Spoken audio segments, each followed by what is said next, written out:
लक्ष्मण, तुम यहाँ पर? हाँ भैया, मैं यहाँ पर।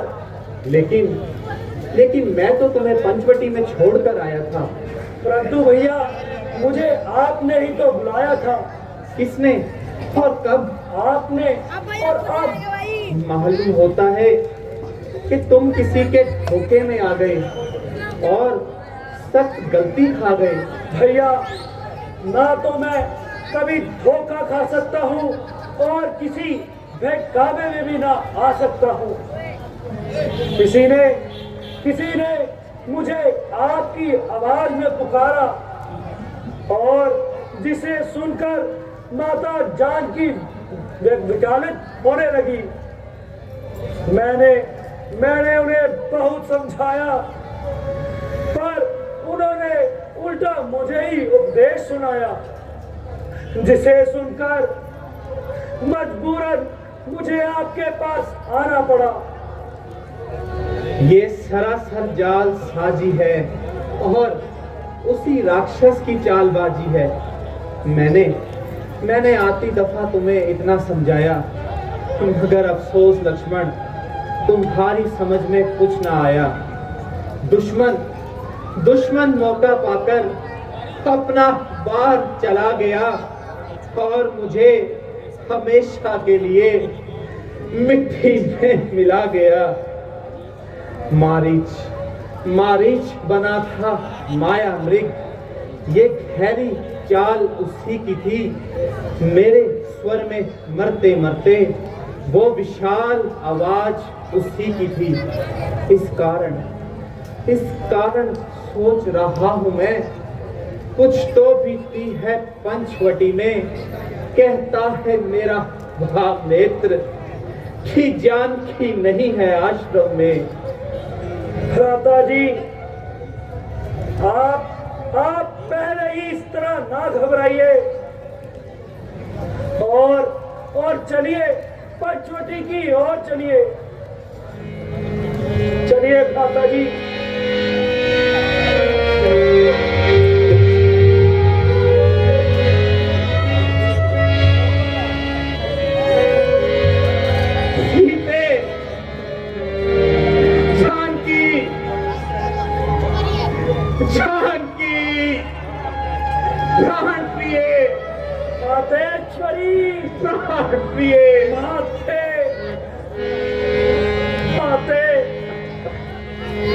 लक्ष्मण, ये तुम्हारी ख्याली है।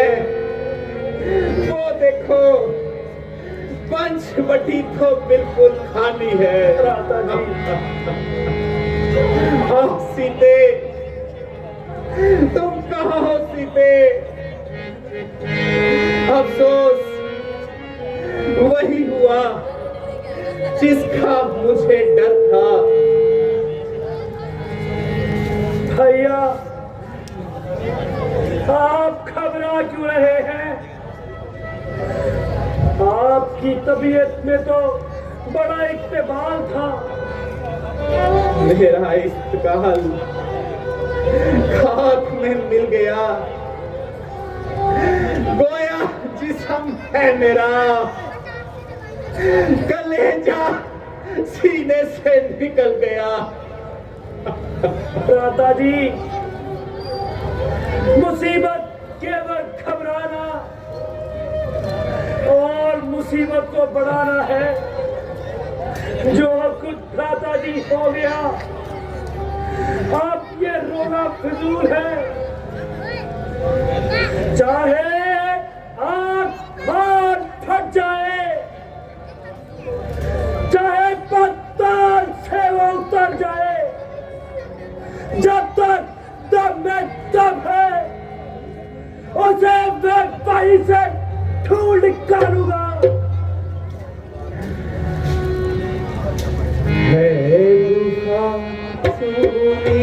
मगर सीता नजर आती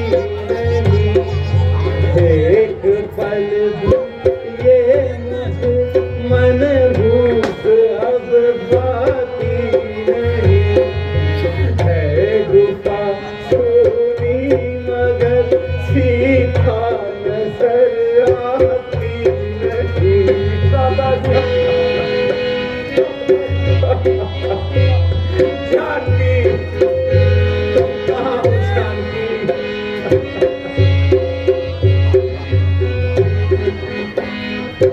हाँ जनक जाई तेरे सदमे जुदाई में मरूं, हूँ मैं हैरान मौत क्यों जल्दी मेरी आती नहीं, है गुफा सुनी मगर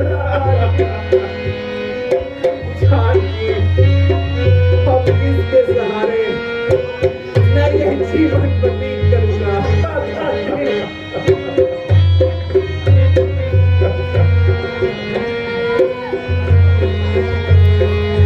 जीना दूभर हो गया अब जंगलों के बीच में, बारिश तू कर गया घर पेश कुछ जाती नहीं, है गुफा सुनी मगर सीधा नजर आती नहीं।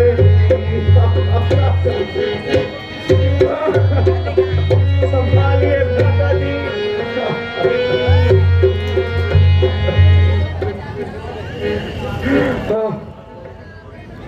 वही पंचवटी जिसमें जिंदगी बड़े ऐशो आराम से गुजरी थी, अब मुझे बिल्कुल नहीं भाती। गोया मुंह फैलाने को आती है। ओ मनहूस पंचवटी, तूने ऐसा सुन देखा मगर तेरी छाती नहीं फटी। ओ चाली पंचवटी, तूने मेरी प्राण प्रिय को खा लिया है। ऊंचे ऊंचे दरख्तों और बेरहम कमबख्तों, कुछ तुम ही बता दो जो मेरी प्राण प्रिय को देखा हो। अब सहाजा था नहीं, आंखों से छिप जाना तेरा। हाय प्यारी, किस तरह देखूं यूं शर्माना तेरा। छोड़कर महलों के सुख यूं वनवास में आना तेरा, और फिर रूठ कर मुझसे दूर चले जाना तेरा। सच बताओ, क्या डर गई संकटों के नाम से, या अपराध हुआ कोई इस अभागे राम से? राधा जी, ये सारा मेरा दोष है। अगर मैं आपकी बातों को मान जाता तो ये अब शगुन कभी ना होता। राधा जी, हाँ मालूम हो गया, इस साजिश में तुम सब शामिल हो। इसलिए तुम इस कदर खामोश हो। मगर याद रखो, एक शरारत का मजा चखा दूंगा, और एक का नाम निशान मिटा दूंगा। भ्राता जी, टलता नहीं वह संकट जो भाग्य में लिखा है। होता है इस कदर वही जो यानी हंसकर जीता है। लक्ष्मण, तो क्या मैं पागल हो गया हूँ? क्या मैं बहकी बातें कर रहा हूँ? नहीं, मैं होश में हूं, फिर ये दिशाएं मेरी सूरत से क्यों भागी जा रही है? वृक्षों की टहनियां मुझे देखकर सिर क्यों झुका रही है? लक्ष्मण, मुझे ये सब बिल्कुल नहीं भाता। भ्राता जी, आप अपने मन को शांति दीजिए। यदि आपका ये हाल है तो माता सीता की खोज करना बिल्कुल मुश्किल है। सीते तुम कहाँ हो ये तो बताओ, कि बिरहा तिलक के नमन में उठाओ। सीते तुम कहाँ हो?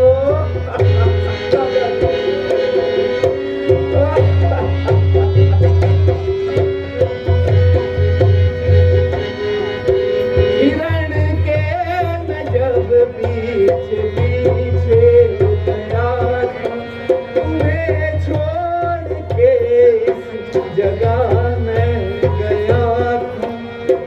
तुमने कहा था हिरण मार लाओ, फिर हाथी लग के नमन में उठाओ। ये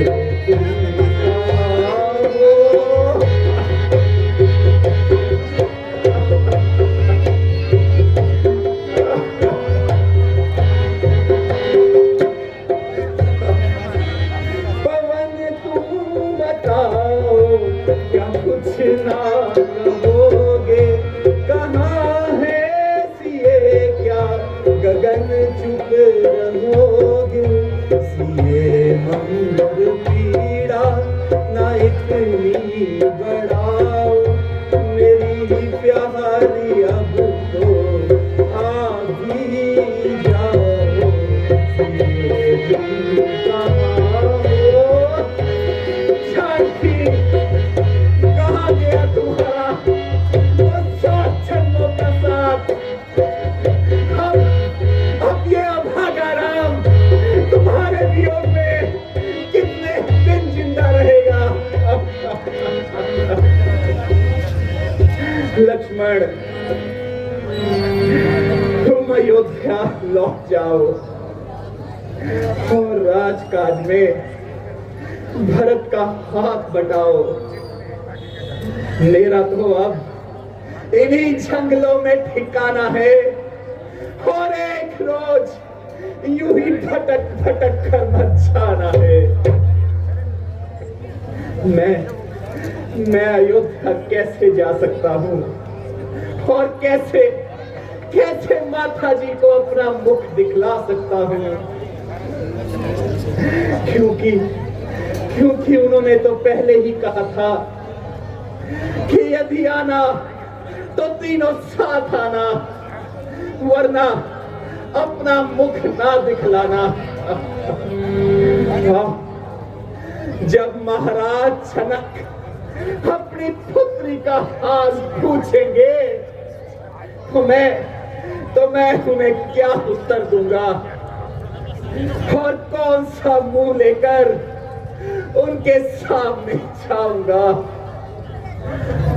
हाय, जब भी इन बातों का ख्याल आता है तो कलेजे में एक तीर सा जाता है। माता जी, आप तसल्ली रखिए। हम जैसे तीनों इकट्ठे आए थे वैसे ही उस प्रकार साथ में जाएंगे। अब आप जरा देर न लगाइए और शीघ्र ही माता की खोज में चलिए। चलो भ्राता, तुम्हारा कहना उचित है और अब इस मनहूस जगह को देखने को भी जी नहीं चाहता। सीते, जानकी, तुम कहाँ हो सीते? मातेश्वरी, भैया, ओहो, ये तो गिद्धराज है, जटायु जी है और घायल पड़े हैं। गिद्धराज, ये क्या हो गया गिद्धराज? ये दशा, आपकी ये दशा किस दुष्ट ने बनाई? क्या बताऊं महाराज, मैं इसी स्थान पर घूम रहा था। दोस्त रावण जानकी को किसी रास्ते से लेके जा रहा था। महाराज, मैंने उन्हें बचाने की बहुत कोशिश की। मैंने उनसे बहुत, परंतु अंत में रावण जानकी को ले गया और मेरे पंखों को भी काट गया। ओह दुष्ट रावण, अब तेरे पापों का घड़ा भर गया है। जो तूने सोते हुए शेर को जगा दिया है। कह रहा हूं अब कसम खाकर, धनुष की बाण की, वीरता की, धीरता की, धर्म के सम्मान की, जान की बनेगी दुष्ट ग्राहक तेरी जान की। जो बचाने को सकल ब्रह्मांड आएगा तो राम के हाथों फिर वो भी ना बच पाएगा।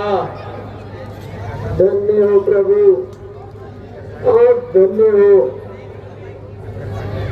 जटायु महाराज, आपने हम पर बड़ा उपकार किया।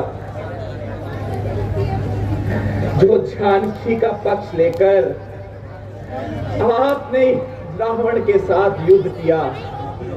नहीं महाराज, मैंने धर्म के लिए युद्ध की। आप साक्षात मेरे परम मित्र के पुत्र हैं। अच्छा प्यारे, यदि तुम्हारी यही इच्छा है तो तुम देवलोक चले जाओ, परंतु वहां जाकर पिताजी से ये वृतांत ना सुनाना।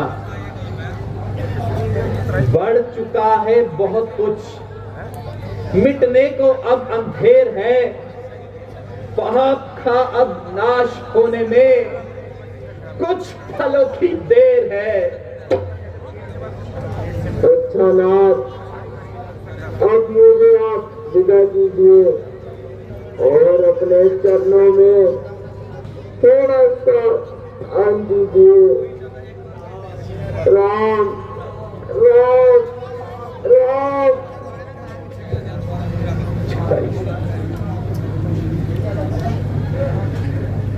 भैया लक्ष्मण, जटायु महाराज ने हमारे साथ पिता तुल्य व्यवहार किया, अतः इनका अंतिम संस्कार करना हमारा फर्ज है। हाँ हाँ भ्राता जी, यही उचित रहेगा। मैं जटायु जी का संस्कार अपने हाथों से करता हूँ।